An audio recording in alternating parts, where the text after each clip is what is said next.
So, picture this. A financial expert thinks he's found the perfect way to hide almost $1 million from his partner. He tucks it away in what's supposed to be an unbreakable legal safe box. The big question, though, is how in the world did a court manage to crack it wide open? Well, that's exactly the story we're diving into. Okay, let's start with this number, $991,077.62. We're talking about a very specific amount here, and believe it or not, this exact sum was the fuel for a bitter legal war that went on for 8 long years. Now, what makes this whole thing so wild is where this money was stashed. It was literally clawed back from a superannuation fund. Now, that's basically a retirement account that's meant to be a financial fortress, locked up tight, completely untouchable until you retire. And that brings us right back to the central mystery, the big question we're going to unpack today.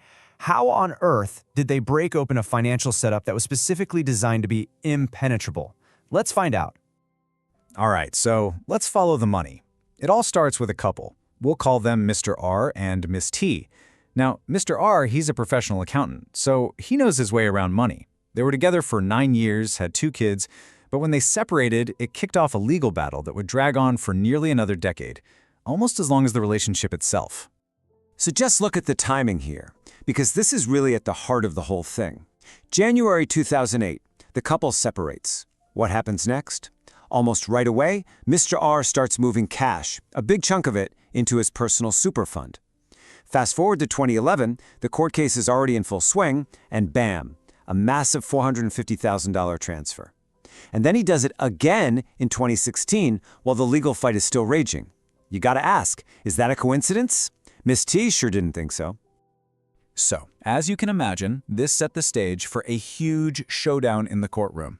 And really, the whole case boiled down to 2 completely different stories trying to explain the very same financial moves.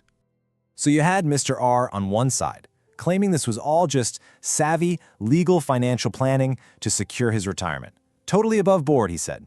But on the other side, Miss T's argument was way more direct. She called it what she saw it as, a deliberate scheme to hide their shared money and cheat her out of a fair settlement. So, who does the court believe? Now here's the twist. This case wasn't won or lost on complicated accounting spreadsheets or financial jargon. Nope, it all turned on a single, incredibly powerful legal idea.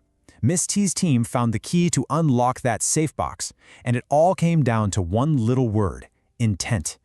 The legal weapon they used? It's called Section 222 of the Family Court Act. And you really got to pay attention to the wording here, because this is the magic bullet. This law lets a court just completely undo a transaction if it was made with the intent to get around a court order. See, it's not about what you did, it's all about why you did it. But that raises a massive question, right? I mean, how do you actually prove what someone was thinking? You can't just read their mind. So how did the court get around that? How did they solve this puzzle? Well, funny enough, Mr. R basically handed them the answer himself. The trial judge's opinion of him was, well, it was brutal.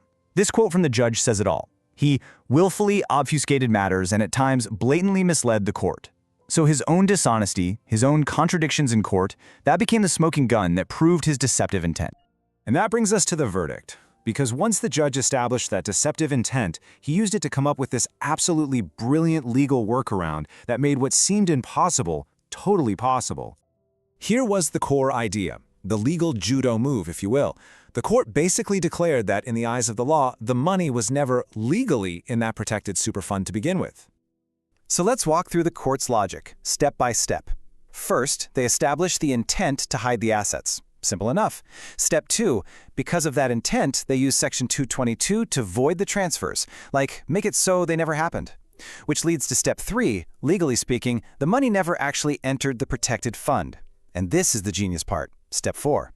The court's order wasn't an illegal early release of retirement money. Oh no, it was an order for the fund to repay money it was holding improperly. A really subtle but totally game-changing distinction. Of course, Mr. R wasn't going to take this lying down. He appealed the decision, but the Court of Appeal, they were not having it. They unanimously threw out his appeal, calling it wholly without merit. I mean, that's a pretty serious smackdown.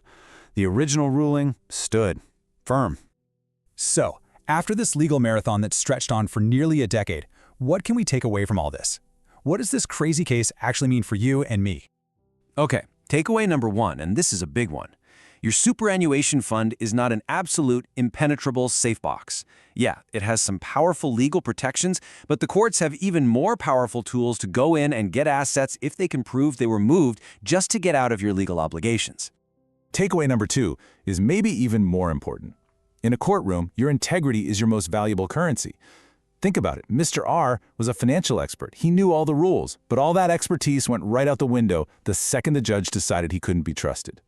And finally, takeaway number 3.